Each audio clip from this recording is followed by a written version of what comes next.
My name is Nico Elema. I'm the Director of the Center for Collaboration in Africa at Stellenbosch University, and also within this context, the Executive Manager of the Southern African Network of Water Centers of Excellence, or commonly known as SANWATCE. Now, the network was established in 2005 when the Ministers for Water and the Ministers for Science and Technology at the African Union decided to establish these networks of water centers of excellence across the African continent.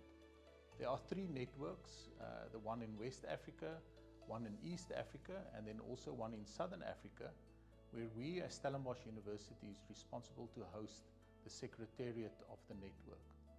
In the Southern African network, we have 11 member institutions who were nominated by their governments to be part of this network. In South Africa, we have 4 institutions, being Stellenbosch University, the University of the Western Cape, the Council for Scientific and Industrial Research, and the University of KwaZulu-Natal.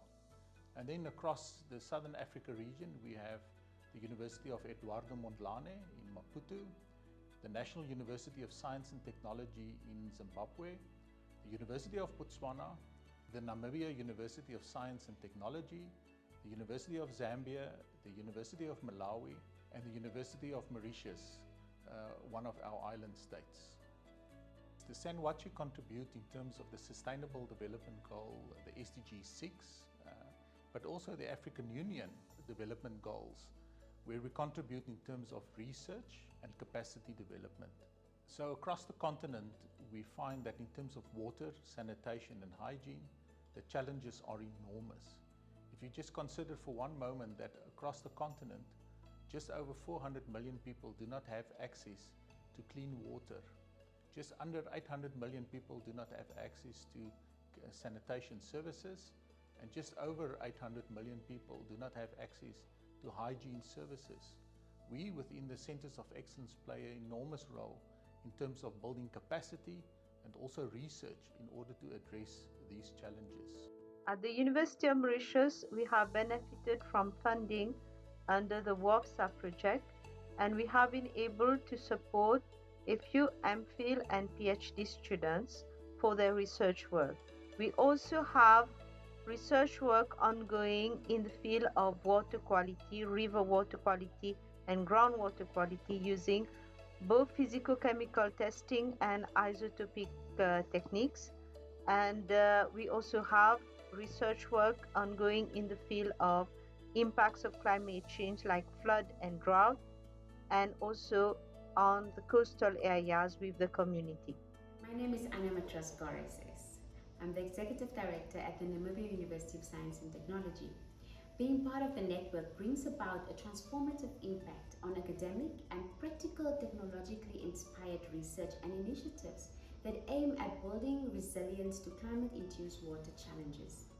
The collaborative nature of the network enhances NAS's role towards sustainable water management practices for local impact, regional relevance, and global recognition. If you consider that amongst these institutions, we publish at least 150 publications per year. We also support emerging scholars across the continent. We are responsible for the SADC Water Research Agenda, and we also undertake training amongst practitioners, for example at the AUDA District Municipality and NAM Water, where we've trained practitioners.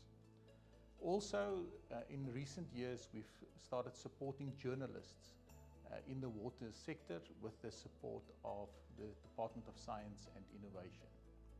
In terms of capacity development, there's a lot of training also at undergraduate and postgraduate level that we do undertake amongst the network members.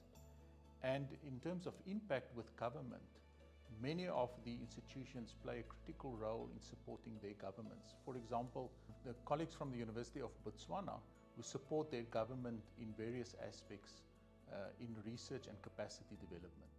The SANWATCE network cannot do our work in isolation, and we do undertake this in partnership with various organizations in the region, most notably WaterNet, the Global Water Partners, as well as the SADC Groundwater Management Institute.